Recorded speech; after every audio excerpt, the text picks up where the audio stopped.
and it should take you to our live.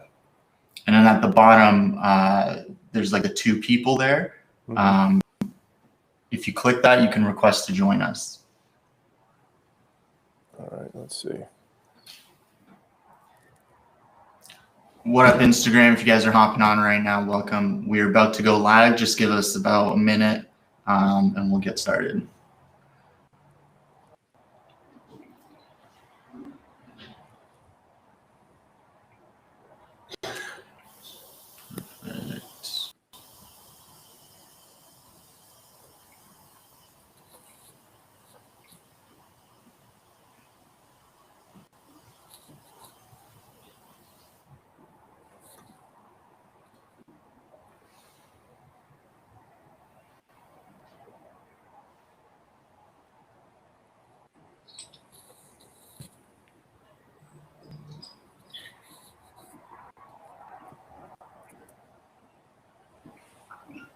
Okay, almost there. Let's see here. We got a lot of people joining Instagram. Hello, everyone. Thanks for rolling through. Jared, if you wanted to just lower the volume on your phone, we won't have any feedback, and we can kind of get the ball rolling here. Perfect. You can still hear us okay, right? Yeah. Awesome. Okay, guys. So for everyone who's joining right now, this is episode 4 of Filmmakers Uncut, and we're really excited to have Jared Christopher online today to kind of tell us a little bit about his journey in the cinematography world. Just like every one of our shows, if you guys are joining on any of the platforms, you guys can leave us a question, especially if you're joining through Instagram. You can use the comments down below. There's a little question mark to leave us a question. And typically near the end of our stream here, we're going to try to answer as many of those questions as we can.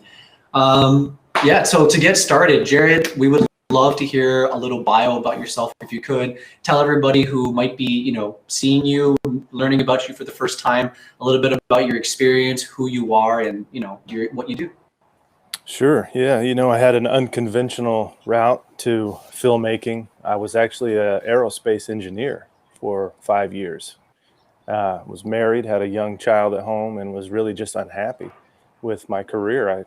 I remember one day specifically sitting in my little cubicle and watching a guy who had just turned 65. He was packing up his office, putting all of his stuff in his box, taking his pictures down, and he was retiring. And this was going to be his last day. And I watched him walk out the door with his family. They had a little party for him, and that was the end. That was the end of his career as an engineer. And I was sitting in my cubicle watching it happen, thinking, I don't want that to be me. I wasn't born to be an engineer. I was doing it to support my family. I was doing it because, like most of us, we have parents who, put these things into our minds and say, hey, we want you to be successful, go to school, get your degree, be able to support your family. Being a filmmaker is kind of outside the realm of possibility for most people, right? And in your mind, you think, how do you do that? There's no clear path to that. So I always had that dream, but I put it out of my mind and did the practical thing. Like, nobody in my family works in the entertainment industry. So it's kind of like that thing that you tell kids, or you hear teachers talk about, like, you have to be able to see it to be it, So a kid thinking that they can be something without seeing a real route or a possibility, it's a hard thing. So for sure, I remember watching that happen that day and thinking, you know what, I have a chance right now to make a choice. I can break from this tradition and this situation I was in as an engineer, which was a great job, but it wasn't what I wanted to do for the rest of my life. Or I could, just kind of bite the bullet and sacrifice and do it for my family and be that guy that walks out carrying his little box at 65 years old. And I remember talking to my wife and saying, listen, I know we have a great situation right now, a good job. We have a young child at home. I don't want to do this for the rest of my life. Would you support me if I tried to pursue my dream of being a filmmaker? And if I quit this job and I promise you I'll hustle and do everything that I can in my power to make it a reality. And to her credit, she said yes. She said, I will 100% support you. So without that support, I would never have even entertained it. So I had an opportunity to work for a local newspaper, which helped that transition. It was for a lot less money than I was making. But at that point, I knew, I needed some stable income and some way to create. So I got on with this local newspaper, and I was shooting stills, I was writing stories, I was doing everything that they would allow me to do, basically covering high school sports. Anybody can get a job covering high school sports, just about.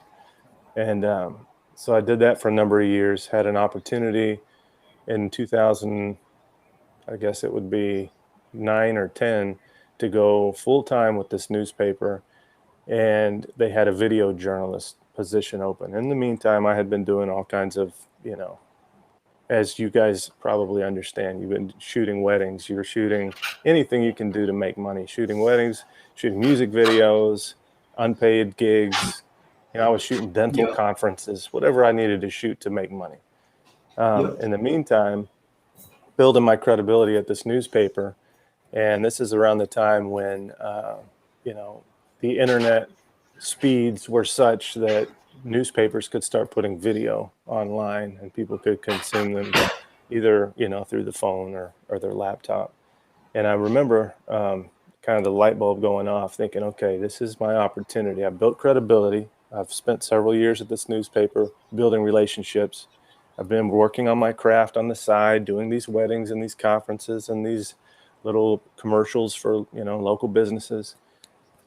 I'm going to present something to the newspaper that could help me further my career. And so I took an idea to them. I said, why don't we do something like ESPN's doing, with these 30 for 30s, but locally here with some of these high school athletes. And they thought about it and they said, oh, that's interesting. Like, what do you mean, press conferences, like filming press conferences and stuff? And I said, no, I'm talking about like legitimate short documentaries that you could put out on our website. We already have this audience of subscribers. Why don't we serve them video content? And so they said, well, hey, try it, go shoot one and we'll see what happens. So that was my ticket. And I knew if I could turn out something really quality that I knew I was capable of, because I'd been honing my talent and my skill set, that it would work. So I did. I found an interesting story. I went and shot it. High school kid, top recruit, just kind of the typical tropes of the high school sports story, top recruit in the country gets hurt and loses a scholarship. So I did this little 5-minute piece on him and we put it on the website. And lo and behold, kids did what kids do. They watched it and they shared it and they tweeted it and they Instagrammed it to each other. And it did huge numbers. I mean, it did more numbers than any video they'd ever put up on their site, which up to that point was typically like the mayor giving a press conference or something like that. And so they said, oh, wow, a new revenue stream for the newspaper. And so that continued to lead to more stories like that. And over the course of, I guess, 4 years, I probably did 1,000 videos like that. And that's not an inflated number. That's realistic. And I'm talking about turning in those stories every couple of days. And so you can imagine over the course of those 1,000 shorts, me honing my skills, I'm running my own sound, I'm shooting for myself, I'm editing, I'm doing all of it, producing my own stuff. That really started to sharpen my skills. I started to get good. I started to do those, get my 1,000 hours that you hear Malcolm Gladwell talk about, right? And that led to the biggest opportunity of my life up to that point, which was the newspaper business continuing to nosedive like it obviously continues to do today. And the newspaper that I worked for coming to me and saying, we need you to create something for us that can generate meaningful revenue because we're about to lay people off. What can we do? And they asked everybody in the newsroom, what could we do? Create some products for us to sell where we could create some meaningful revenue. And so I said, okay, I've got all these videos I've created for you, but they're all one-offs. They're all just, little vignettes. What if we did a doc series? A true doc series, and we tried to sell it. We took it out and saw it just like a media company. We are a media company. And they said, you go do it. Just go do it. So I did what I had been doing and practicing all those years. I went to a couple of high schools and I said, let's do a doc series where I follow your team for the entire football season. And this is Texas, right? It's like Friday Night Lights. Texas football is king. I knew we had the audience. All of my videos were getting all the traction, so I knew this would work. I just needed, as any documentary filmmaker will tell you, access is the key to everything. So I needed a school to give me the access.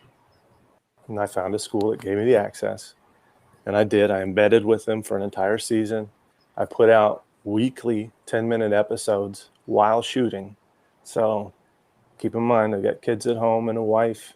I'm not making as much as I was as an engineer, but I had put in all that time and that work, and I could see things were building in the right direction. I knew this was the opportunity that everything was leading towards. So I released that show, 20 episodes. It won several Emmys. It won multiple journalism awards. Nobody was doing anything like that at the time in the world of journalism. And that's not what I set out to do. I didn't set out to win any of those awards or break ground. You know, I just said I wanted to be a filmmaker.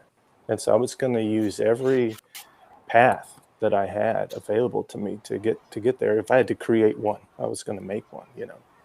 So because of the success of that show, Facebook Watch, I don't know if you know about Facebook Watch, that was their effort to, you know, launch their own streaming video category to compete with Netflix and YouTube's of the world.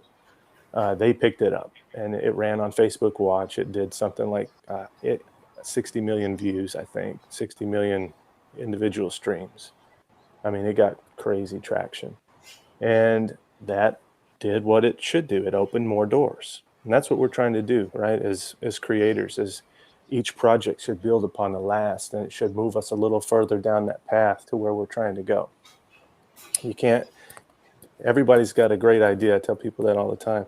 But what work have you done so that when you have that great idea, somebody's going to give you that green light and say, yes, I will finance your project. Yes, I will support you. I will distribute your project. An idea is just an idea. Where is the work history that shows you can do it? So I had that with this series. It's called Titletown, Texas, and it's now on Amazon Prime. You can watch it there. And suddenly people started knocking and calling, saying, hey, what's this show? I mean, it's everywhere. We're seeing it, you know, people are sharing it, friends and family. I'm talking about like producers from the West Coast are calling, saying, what else you got? You got anything else that we could help you develop? And so I did, you know, of course I have ideas. We have, like I said, ideas are cheap. I got lots of them. And so I started throwing my ideas out there to all these producers. This is what I'd do next if I had the opportunity. And at a certain point, based on my work history, you know, I had done lived in the world of high school sports for so long that I had built some real credibility there. I found a particular version of that high school football story that I had not seen before. And if you watch shows like Friday Night Lights, or you watch All American on Netflix, there's a lot of shows that deal in the high school football world. But this particular story was focused on a team in West Texas in a town that had 676 people in it. So it was a tiny dot on the map. But they had won the last 2 state championships in the very lowest classification of high school football in Texas. So they may have had 10 or 12 kids on their roster. And they played a different version of football called 6-man, which is 6 men on the field instead of 11. And so I knew that was an interesting enough concept to create a show around based on my work history and everything I had done. So I was able to put together a pitch deck and a sizzle based on this story and start shopping that around to some of these producers that reached out to me. And, you know, I got a lot of no's. Of course, that's the way this business works. And actually, I got no's for an entire football season. So I missed an entire football season. Once the season's over, there's no story to tell, right? But I believed so much in the project, and I believed so much in that story as far as it being unique and having its own voice, that I stuck with it while I kept shooting dental conferences, and I kept shooting weddings, and I kept shooting commercials and short documentaries. And at this point, I had left the newspaper because of these other opportunities that started coming up. And I just kept believing in that story, but I kept pushing it out there to my new connections I would make. You know, I would shoot a short doc for instance, I shot one for Gizmodo on a guy who lives in an iron lung. He was a polio survivor from the 60s. And he quite literally has to spend 23 of the 24 hours a day inside an iron lung that breathes for him. So I shot that project. That one went viral. I think it might have gotten 32 million views on YouTube, something crazy. And that led to a connection. And somebody else that had watched Titletown that worked for a little website called Max Preps, which is a high school stats website where all the high school coaches can upload all their players' stats for the season. Somebody there watched Titletown and they reached out in an email. So I'm getting emails from different people I've never met, but it's not based on anything other than my work, right? And that's the thing that I tell people a lot. You're pitching yourself, you're pitching your ideas, but it always goes back to the work. What have you done? What can you show? And so I'm getting these people reaching out to me based on my work. So now I start to reach back out to them with my new projects and say, you liked this? Well, now I have this. So I continued to push this 6-man football story out to each new connection that I would make. And this one guy that I was mentioning at Max Preps, he watched my sizzle. He looked at my deck and he said, you know, I really loved Titletown and I like what you have here, but our platform isn't really right for this type of content. Would you mind if I send this to my friends at CBS? Of course, you know, absolutely. Send it. So within a couple of months of that conversation, I was signing a contract with CBS to finance a proper doc series, which premiered last November on CBS All Access, and they just greenlit a season 2. So that's a very long-winded intro to my story, but that I just want people to understand from the outset that if you're really, really passionate about something, you don't need to listen to the motivational speeches and have people pump you up and get you fired up to go chase that thing. It's got to mean that much to you that you can spend a decade pursuing it relentlessly while you're shooting the weddings and while you're shooting the dental conferences, you know. And I've got 3 kids now, you know, and when I started this journey, I had 1 and another on the way. And that's how long it takes, you know, unless you're just incredibly gifted. There are those people out there, there are geniuses out there that are going to make it, you know, pretty quickly. You see that happen, like guys like Paul Thomas Anderson at 24, 25, you know, however old he was when he made Hard 8. Those are rare. That's why you hear about those stories, because they're outliers. Is that my connection? Can y'all hear that?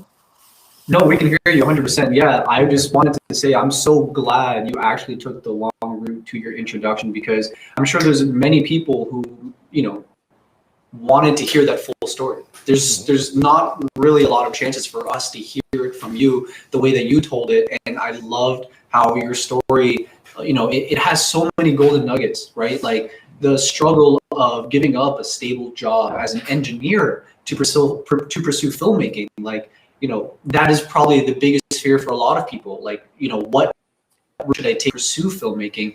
And it sounds like, please correct me if I'm wrong, but you didn't decide to go the school route. You just, you know, wanted to jump into it. You reached out to your connections, tried to make a name for yourself, and it took years for you to get where you got. I think that is such a key ingredient that people constantly forget, because I'm sure you know, as a creator, it's really easy to get down on yourself. You know, like we're constantly judging our work, we're constantly judging our progress as a company, as an individual, as a freelancer. And at the end of the day, you know, it's all about being consistent and persistent. And I think your story is such like a great testimony of what being persistent can achieve.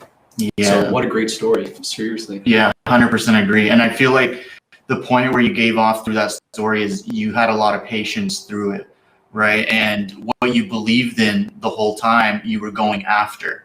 And it didn't matter how long it took, but eventually you knew you were going to get there because you knew you had such a good story, right? So I think that's super duper important. I think that was a great story. Yeah. A lot of times I'll just add this. A lot of times people think, you know, that there's a secret or a hack, you know, to success, and there's not. Like I said, anytime you hear one of those stories that somebody, you know, from out of nowhere sells a screenplay for $1 million or makes a film, it gets into Sundance, they've never done anything before, and then the next thing you know, they got a 3-picture deal at MGM. There's a reason why you hear about those, and it's because these people hit the lottery. It don't happen like that. Sure. You know, you have to put in the work. That's the only way. That's the only way I know. 100%. Do you think we can touch upon some more of the struggles that you were going through? You know, like I know you mentioned it a part of your story, but I would really like to understand a little bit more about your thought process during some of those times. So, for example, you know, early in your career working for the local newspaper, you know, what were some of the struggles you had internally? Were you like self-doubting yourself? Were you really not sure of what you were going to do next? And how did you handle those problems? Because I know, especially with COVID going on, there's a lot of filmmakers who might have recently left their career and then COVID happens and now they're stuck in this rut. You know, in that mindset, how did you get yourself out of that negative thought process? Yeah, you know, I've always been lucky in the sense that my wife and I complement each other really well. Like she's very detail oriented. You know, she actually helps me with my business. She'll set schedules and she'll remind me of when I have certain things like this. She'll tell me today, don't forget you got this call. And I'm a big picture person. And so I've always got this perception that, you know, I'm always down in the dirt doing the work, but then I'm always able to pull back and see the bigger picture. And I think that's very important as an artist and as a creator to try to see the bigger picture of what you're doing. You have to have meaning behind, you know, each project that you're passionate about. Well, going back to the work though, you got to do the work as well. So it's, to me, I never turned anything down. And you'll hear people say, oh, you got to get to the point where you turn work down. You know, you've got to double your rate so that you don't get as many requests. There's some truth there, but until you get to that place to where you're getting more yeses than nos when it comes to your project, I would suggest not turning much down, because you never know. It's not really about the work. You're going to learn a little bit on each project, and you should definitely do it for those reasons, but you're going to make connections with people. But also what you're doing is you're living. And that is where the meaning and the understanding of your work comes from, is living and being out in public with people and learning how to build relationships quickly. One of the things that journalism taught me, you know, they'd throw me out to a breaking news story that happened, and I'd have to grab my gear and run down and shoot it. Here's a great example. A young man was murdered. I had to interview his father in his apartment just hours after his murder. And this is a man from Argentina who spoke broken English. I don't speak Spanish. I don't speak Portuguese. You know, I don't speak his language. And I had an interpreter with me, but I had to very quickly try to build some rapport so that I could get to the truth of that story and get him to speak about his son in the way that I knew people could connect to in our story. So on the fly, you know, I'm thinking, what can I say to this guy? You know, and so I start telling him about my son, and we start to have a real dialogue about sons and fatherhood. And this broken man in front of me is weeping because he's lost his son, but he knows that I care because I understand what it means to be a father, right? But see, that story was over with after that day. For me, it wasn't over with for him. But my point is, I went on to the next story the next day. But doing that over and over and over, that story is not my personal story. It was just a job that day, right? But those little things like that, what they taught me was how to be able to relate to people, how to be a human being. Because when you're a documentary filmmaker, that is what you are. You have to be, what you're witnessing when you watch a documentary is you're watching the relationship with the filmmaker and the subject that's in front of the camera develop over time. And it's all about that trust that you're developing. So if you're getting very deep moments with characters in front of the camera, very revealing moments as you're watching a documentary and you're thinking to yourself, wow, that is a profound moment. There's a reason that that was captured. It's because of the trust that was being built between filmmaker and subject. And so I say all that to say, absolutely, there were times in my career that I thought, my gosh, I've been doing this for 4 or 5 years. Here I am chasing another daily story. But I always had that perspective where I can pull back and see the bigger picture and realize, well, I'm honing skills that I didn't have before. And that's the important thing I think that you have to remember, is that you have to have a lot of different tools in your tool belt as a filmmaker. And it's not always the things that you learn about how to, operate your camera or the sound. It's about how to connect with people. 100%. Yeah. If you really think about it, it's like almost all the things that you went through happened so you could become a better documentary filmmaker. A lot of people forget that, all your experiences tend to tally up to the result of where you are now. The harder you work, the more hours you put in, it just makes sense that you're going to get a bigger reward. And looking at the big picture, like, people tend to forget that. But 100%, like, you were able to see the benefits of what you were doing, even in times of struggle, and eventually it paid off. Yeah, I think it's really, really cool. We do have some questions. Sorry, go ahead. I'll just add, it's helpful, and I'll say this is a cheat and a hack.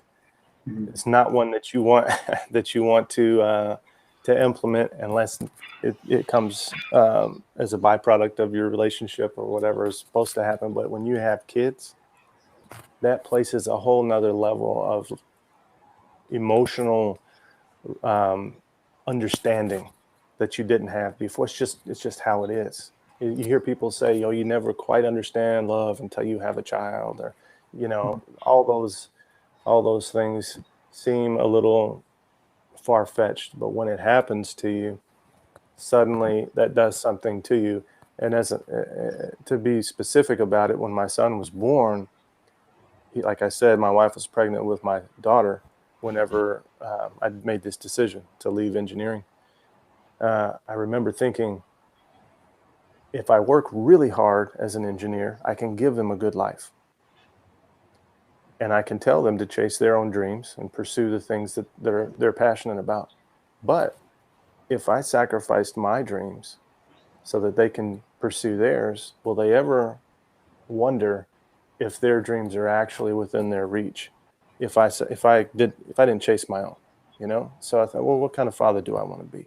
Do I want to be the type that goes after those things that he's passionate about and leads by example, or just leads with my words, And it goes back to that idea of, if you see it, you can believe it, right? Well, my kids have watched me do this. They've watched me struggle. They've watched me go through all the years of no success, and they've watched Dad's show on TV now too. And so they see it is possible. Dad did it. I can do it. At least that's the way I make sense of it in my mind. So by cheat code, I mean that kids give you an extra push if you want to be a great parent, I think, right? 100%. Exactly. And the point of leading with example as well, which is exactly what you're doing. We had a question for you. What's one of the things you wish you had known at the beginning of your career? Maybe that it would work out, but maybe I wouldn't have worked as hard. I don't know. Because you do second guess yourself. It's just human nature, especially when you're creating art, of any kind. You're trying to reveal a part of who you are that's very private in a lot of ways, like your work is very revealing. You hear a lot of times artists, all of their work, if you really look at it, hits on the same themes constantly, and they may not even be aware of it. And mine probably does that to a degree too. It's really about family. It's really about, legacy and fathers and their children and family dynamics. And like, as an example, my show on CBS is obviously about football, but deeper than that, it's really not about football. It could be badminton. It doesn't matter what it is. It could be, anything. It could be an art class. It could be a race car driver. It could be a guy that, has a business that he's trying to get off the ground. But really, it's about the connectedness of the family and the relationships. So yeah, I think I don't even remember the question at this point, but the fact is for me, I've always gone back to why do I do what I do? Every project because it takes a tremendous amount of work and effort to get a project off the ground. So you have to have a real strong why it means something to you. If you don't, you're not going to be able to see it through because it's just too challenging. It's just too difficult to get these things done. No, I think even though you said you forgot the question, I think it does make sense. Like the question was, what's something you wish you knew in the beginning? And I think that reason is, or that answer is, to use a why. If I knew in the beginning to have a stronger why, we would have created more powerful content or would have been more passionate about, developing a relationship with the people that you were speaking with. I think that's a really good point. And I'll add to that. Like I said, I didn't turn many things down. And one thing to keep in mind when you do that is you don't have to have a why for somebody else's work, that you're doing, but have a why something you can take away from it and add a tool to your tool belt. And even if it's not a technical thing, like I was saying earlier, it's about the relationships you're developing. So always try to have something you take away from each project. But for your personal stuff, early on, I remember always thinking, oh, that would be a great idea. That's an interesting idea. That's a project that I could do, right? And you probably have a notepad or something, you have an idea and you jot something down. That's a cool story. That would be a great story. But start to think about it in terms of what do you have to do? Not what you want to do, what you have to do. And those are the projects that I promise you'll see through to the end. This one that just aired on CBS is 3 years, and that's really not that long relative to a lot of the people that I've come into contact with. Some of them have had projects they've been trying to get done for a decade. But you have to find some theme or some reason why you have to tell a story to stick with it long enough to see it through. Right. Could you give us like an example of like your why? Like you said, you have to have a reason. Could you give us an example? I'll give you an example of this particular project. Like I said, it was unique. That wasn't enough, though. I mean, there's a lot of unique stories. I knew it was unique enough to start a conversation with studio execs and people like that, because you have the framework of Texas high school football, and you have a unique twist on it, being that it's 6-man in this really tiny town. That was enough to get a conversation started. But what made it unique enough for me to live with it for 3 years, to live in that town for 5 months, to shoot 500 hours of footage? What made it unique? So I had spent a few days out in the town, and I had gone around and met all the kids that were part of this football team. And I started realizing this trend in this town, that there was so many kids that came from single parent homes or single family homes. And this head coach that was taking me around town and introducing me to these kids, started to realize he was not in the way that most coaches are an uncle or a father figure. He pretty literally was a father to a lot of these kids. He was, paying to keep lights on from time to time and making sure people were fed. Like, it went way beyond what a coach represents. And so then I started to ask him, this is just in my early discoveries of the town before I had really committed to doing the story, that he didn't have any kids of his own. And I started to see something very interesting forming in front of me, which was that he had this desire that I think we all have to be needed by somebody. And these kids were all being fulfilled in a way that their desire that we have as kids is to be wanted by somebody. And they had this great symbiotic relationship that they weren't even aware of. It was just happening. And my years of sharpening my instincts as a journalist, I could see that pretty quickly. And then I knew I had something that meant something to me. I said, this is an example of how to live your life. This is a way that you can make a greater impact in society, the way this head coach was taking on his role. And so that was the story. and then I knew I had something that I could sink my teeth into and spend 3 years pushing up a hill if I had to. If it was just football, there's a lot of interesting football stories. As a matter of fact, when I initially started to look for a football story to start pitching, I put a tweet out and I said, hey, I'm the guy that did Titletown, Texas. Why don't you, if you have an interesting football story, send me a DM. I got over 2,000 DMs from all over the country. People, we're going to win the state championship this year. Oh, we got a kid that's going to Notre Dame. It's all the same story. It's like they had the biggest recruit. They didn't have any funding. They were trying to overcome this or that, or be the first team to win this district championship. It's all the same. And so when I went out to this small town and discovered that story, that's what I mean. I could have taken any of those other stories and said, oh, that's interesting. I could do that. Which one do I have to tell? Which one do I feel when I go home, I'm thinking about it at night? And so that's what I mean. You have to have something that really matters beyond just it's an interesting idea. Because, keep in mind, this is an 8-part documentary series, 500 hours of footage. It took an entire year to edit the 8 episodes. I mean, you're spending an immense amount of time. And if you have a family, you're spending time away from them while you're working on this. So it better matter to you. Don't look at it as just a cool job. Look at it as something that you just have to do. Mm-hmm. No, that's a great explanation. I think for anybody really listening to all of this, first of all, Jared, you're an incredible speaker. I feel like if you had the chance, you had the time, you got to start your own podcast because you got a lot of stuff to say, and just the way you say it is just incredible.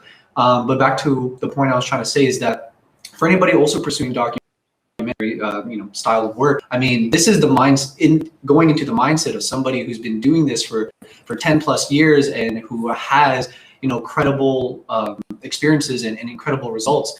So, if anyone is pursuing this field, I mean, I feel like Jared hit the nail on the head by saying that you should be looking for a story that is not just surface level. Forget about the headline. What's the story underneath? How does it move you as a content creator? And then how can you, take that story and move people? I mean, such a way of explaining it. I think that's just such a elegant way of explaining your mindset on filmmaking. We had some more questions that we wanted to kind of go through. And if you don't mind, I know we've talked a lot about like emotional stuff. I think I'd love to also get into the technicality side of your career as well. I know a lot of people would probably want to figure out, when you go to a shoot, what's your setup? Like, what do you typically do on a regular day? Do you have it all planned out in your head, or do you just have a person you want to talk to and then everything kind of comes naturally? How does your average day on a documentary work? Yeah, I make verite docs. So that means that I am living alongside the people that I'm filming. So there's never a plan. I'm simply there to follow. So whatever's happening that day, I'm along for the ride. As I've said with this particular story, there's a whole team of characters that I'm following, and I'm trying to figure out which ones are telling the story. There's many stories going on, so I have to find which 2 or 3 characters I can tell this one central theme through. So, for the course of several weeks, sometimes months, you start to kind of fine tune those characters. And once you find those characters, you're simply there with them. You're living alongside them. So you ask, what's a typical day like? Well, it's generally sun up to sundown. When you're filming, you don't want to waste an opportunity if you're going to be out in the field. So, I shot this on a C300 Mark II, a Canon. And, it's got the 2 XLR inputs. So you get your shotgun running, but then you can have a lav on somebody, whoever your main character is, constantly. And I always try to mic people up first thing as soon as I get there, and then they'll forget about that mic in 10 minutes. But I've got it on them for the rest of the day. And maybe I might have to change batteries, but I try to buy really good batteries, rechargeable batteries that, can last the full length of the day. And so I'm just following. And, I'm always in communication with them. Like I said, I'm not a fly. I hate that saying, a fly on the wall. I hate that because it's so ridiculous. If you're in a room with somebody with a C300 and you're new, you've been there a month, they know you're there. Of course they know you're there. They're not pretending you're not there. You haven't disappeared into the background. And I don't want people to feel that when I'm filming something. I want them to feel that intimacy and that relationship, because that's the way real life works. Like we're having a conversation right now. If you were having a conversation to each other and nobody knew I was watching you guys, it would feel weird. It's like a surveillance camera, So I always try to make myself, I don't interject into their lives. I don't get in between, but I'm there. And you might from time to time hear me ask them a question, off camera. My voice will come in from time to time. You break that third wall. That's fine, because that's real life. And that's what I'm trying to capture. So, as with relationships, as they develop, you learn people's patterns. And I start to learn people's little idiosyncrasies. And okay, this is about the time whenever they typically wake up in the morning, for instance. So I'm going to be at their house, ready to get that shot of them coming out of their house and getting in their truck and driving to school. So you try to capture all that in real time. You don't want to stage these things in documentary. If I had a second camera, I would send the second shooter with another kid for that day. And we would be in constant communication with all of them. We would ask them, what are you doing this weekend? And they would say, oh, we're going to go to a party, or we're going to go to my uncle's house that I haven't seen in a while. Well, can we tag along? Yeah, come on. And so, that's the way it works. And you obviously accumulate a ton of footage over the course of this, 4-month shoot. But what that does is that starts slowly to lessen the effect of that camera being around them. A lot of times we go shoot stuff that we knew wasn't going to make it in the show, just so that we could use that as another opportunity to have a camera around them. They were constantly going to school functions that weren't really that interesting for the show, but we would be there, and the town would see the cameras. And over time, we became a part of that fabric of the town, which is why we were able to get, if somebody ends up watching the show, you guys watching, the final episode is very emotional and revealing. And you have to ask yourself, like, wow, why did they allow these cameras that kind of access? And it's because of all that time we put in with them over the 4 months before. Yeah, allowing them to be themselves, basically. Yeah, that's very interesting. I had a question about, like, how many hours are you shooting per day? How many hours are you with them per day to be able to capture those special moments? It depends on what's going on. A lot of times we're not even rolling. A lot of times we're just there, we're just there building those relationships. All the kids, for instance, might go to a restaurant to eat, and we've already filmed this, like there's one restaurant in this little town. We've already shot it 2 or 3 times. Like, how many times do you want to see that? But we'd go anyway, and we'd sit there and, be a part of the atmosphere, just to continue to build that trust, because we're trying to get to that place that we're able to get to, as you see later on in the series, where there's some really emotional, vulnerable moments where there's no reason for anybody to allow a camera to. If it was my first or second week there, or if I was just the type of filmmaker that would say, okay, meet me at your house at 5, we're going to do a sit-down interview, and then we'll go shoot some B-roll. These moments that I'm referring to, if you watch the series, would never have been captured. They would have shut the door and said, let us handle this moment, this very intimate moment, and then come back. But they didn't. They knew we were going to be there. And so there's a particular moment midway through the series where the team comes into some conflict. Some of the guys get in trouble on the team for some things that were done off the field. And the coach has an all hands on deck meeting. The whole team sits down. It's very emotional. There's tears, and there's 2 cameras in the room, right in everybody's face the whole time. And it's because we've been there for 2 months up until that point, spending every day with them. So they didn't even think to ask us not to film. We were filming every day. So I would say, certain days we may film 2 or 3 hours, but we may be there 8 to 12 hours. Other days we'd film 8 to 12 hours, especially on a game day. It's sun up to sundown. And, just capturing all the activity, which is how you end up with 500 hours of footage. Right. That's super interesting. I think it's, like, super important that I feel like even when you're in a job you're superly passionate about, there's sometimes those times where you get bored, or you're like, you question yourself, right, and your own ethics. Do you have moments like that when you're just sitting there doing nothing, and then you're getting either bored and you're like, what's going on type stuff? Does that happen to you as well? Absolutely. Yeah. As a matter of fact, I have like I said, everybody's got lots of ideas, and so I'm always fine tuning my other ideas and my projects in my downtime.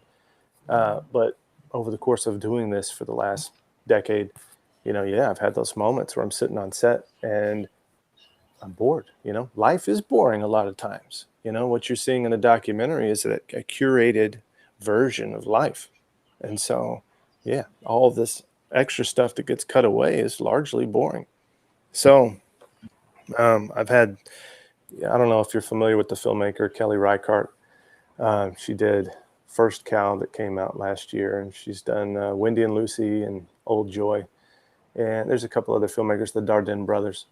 They have a particular style to their filmmaking. Social realism is what people like to call it. And it's kind of a blend of the documentary scripted narrative. And I've been working on a screenplay that I'm going to shoot that way, hopefully later this fall, that lives in that world of documentary and instigations. And so, yeah, I mean, I'm sitting on a documentary set and it's boring, and I'd love to be able to tell somebody, hey, go over there and do this, or turn right instead of left. The sun looks better, and you can't do that in documentary. But in this blended world of documentary and scripted that I'm going to hopefully set this project in, I'll be able to do that. The idea is to cast real people to play versions of themselves and to put them in situations that are normal situations and then instigate. And, if you need to throw in a line here or there to have them say something, it's okay, because it's a scripted, hybrid. So, but that's come out of all these hours on set, Exciting stuff. Make sure to send the link over to us so we can promote it for you when it releases. Yeah. One thing I wanted to ask you is, while you're filming and everything, are you like editing in your head? That's always something that like we have a lot of conversations with DP and directors, like especially when it comes to documentary. Like, you're filming all this content, and do you develop the story while you're seeing it? You're like, oh, this connects to 2 hours ago when Jared said this thing, and then oh, that also can relate to something we shot like 3 weeks ago. Or do you sit down in front of your computer, you're compiling all of this footage and organizing it, and you're like connecting the dots? Like, how does your process work to creating a narrative? That must be extremely difficult. Yeah, there's a lot of intention behind that, for sure. It's not left to chance. You don't find it in the edit, not whenever you're doing a project of this scope, Mm-hmm. But in the initial stages, yeah, you cast a wide net and you remain open to, everything. You go in with your ideas, of course. You want to always be prepared with what you think the story could be, but never with the certainty, because that's the surprise is what you want the audience to feel too. You want that surprise. You don't, people go into Texas 6 thinking, oh, this is another Friday Night Lights. And 2 or 3 episodes in, they realize, whoa, this isn't about that at all. And so that's what you're hoping for. But that discovery that you're on as a filmmaker, that's what is so exciting to me as a documentary filmmaker, is that discovery. So I don't want to rob myself of that by being certain about anything. I think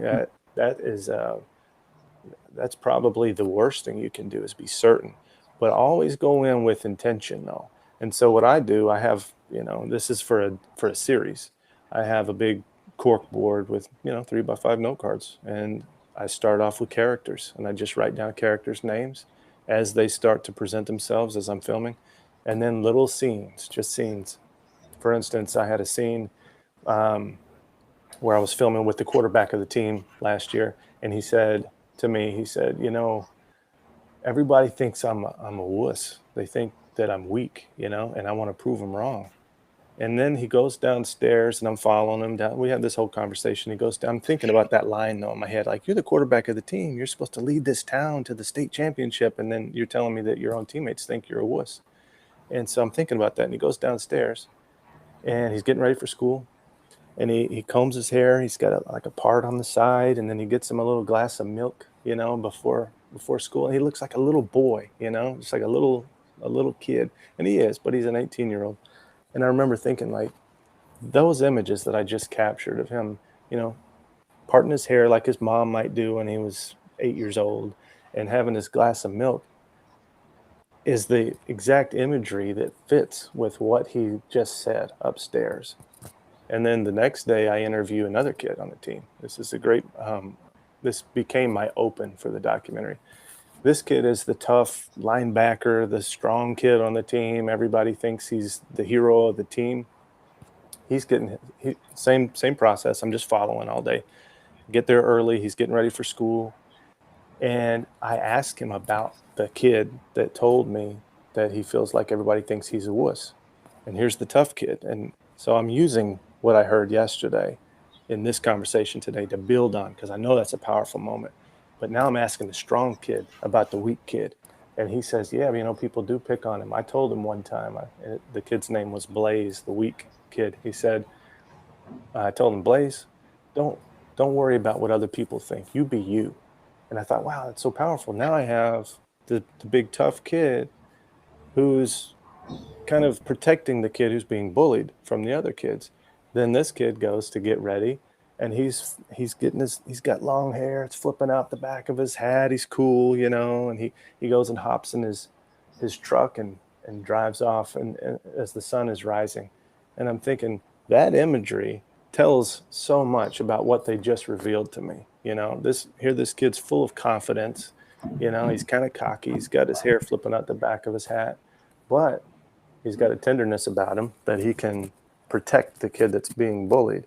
And so within 2 days, I had created my open for the show. But my point in saying all that is, you see, I'm constantly thinking about what I've already captured and how I can use that in situations and ask and instigate through questions. So when you're filming, you want to remain open and aware, but you are informed in a way that nobody else is as a documentary filmmaker, because you're asking questions of people that nobody else is asking.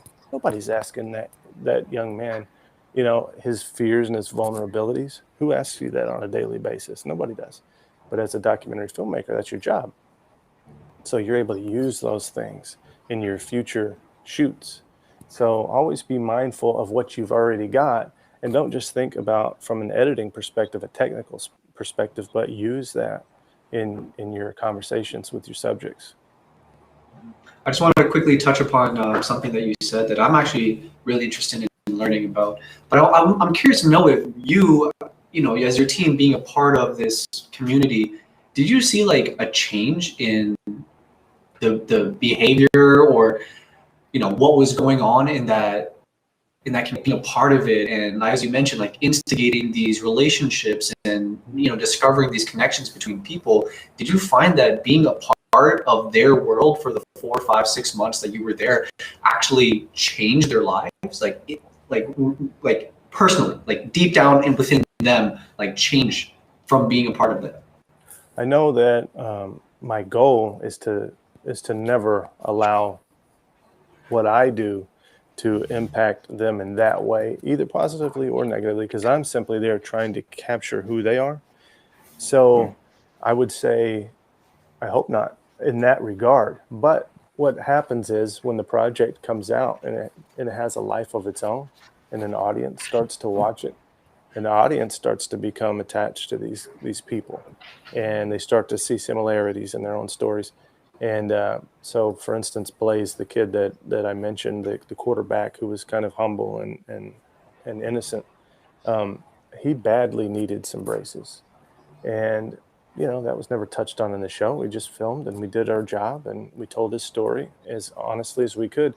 But some couple from Ohio who watched the show on CBS were so touched by his personal story that they reached out and offered to pay for a new set of braces for him, something that he'd never had the opportunity for.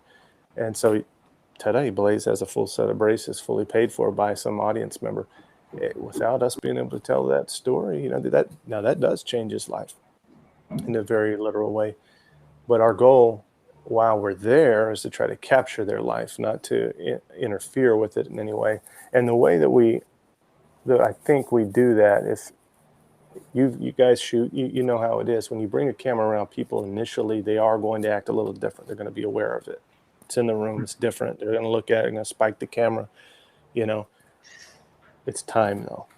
You just keep showing up. You just keep showing up and you keep filming. And over time, you don't disappear, but the camera does. So your relationship becomes very real. it's kind of one-sided because you're the one asking and asking and asking, and they're giving and giving of themselves.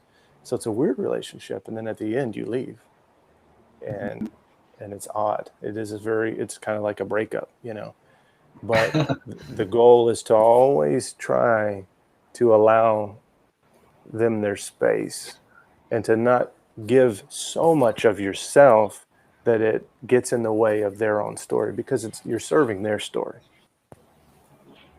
100%. Okay, no, that answers my question, and very interesting point too. Amazing. I think any questions that we did have originally, you pretty much answered like through just speaking about yourself. So I think that's very amazing. We did have a few questions from the audience before we do wrap up here. I think this is a very interesting one here. Is it advisable to do one project repeatedly till I perfect it, or try different projects till I get it? I guess it depends on the project. I mean, if it's just, I would imagine if it's scripted or documentary, I'm not sure, but if it's a short project that you can do repeatedly until you feel like it's a great project, then I would say, yeah, do it until you feel comfortable putting it out into the world.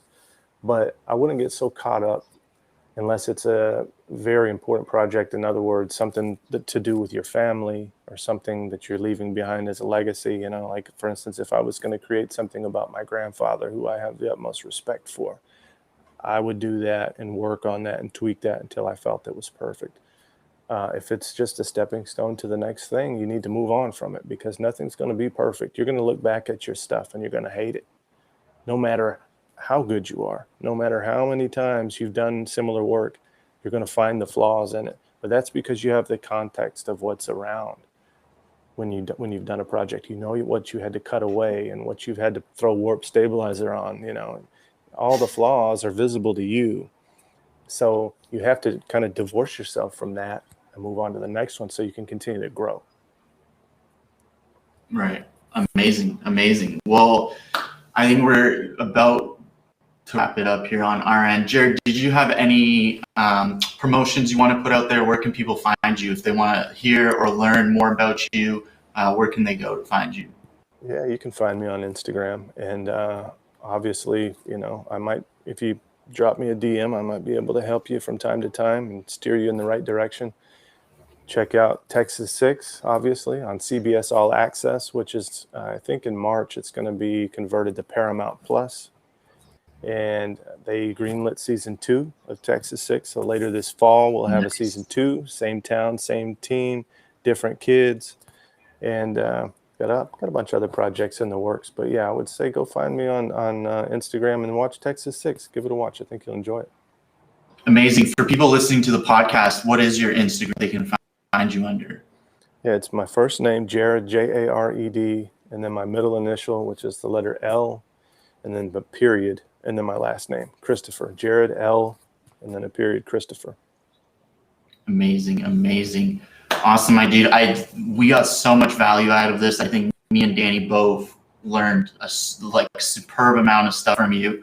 One of the most interesting things I feel like I've learned is being able to tell a story. You're very good at storytelling, and I feel like you've very honed into that skill throughout your years, which makes complete sense why you are in the position you are today. And yeah, we just want to thank you for hopping on here. We really appreciate your time, and we hope to have you on later on as well to see how you're doing in season 2. Once season 2 is finished, we hope to have you on here as well. We really thank you for hopping on. And yeah, do you have any closing statements before you head out? No, I just appreciate you guys reaching out, and hey, good luck with the channel. I hope you continue to grow, and holler anytime. I'm happy to talk shop.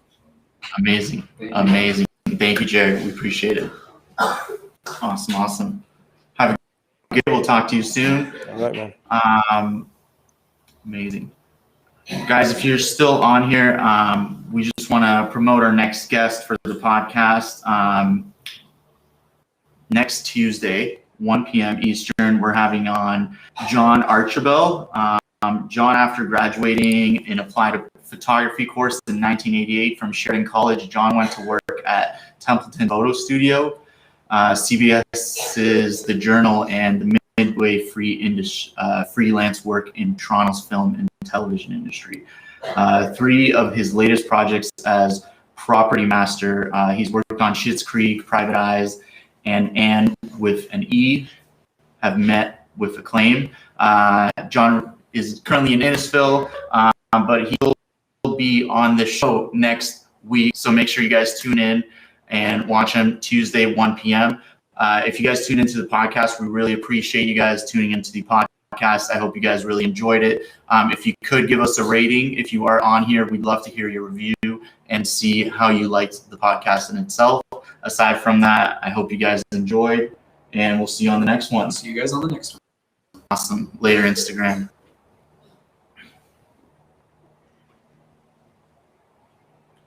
Amazing.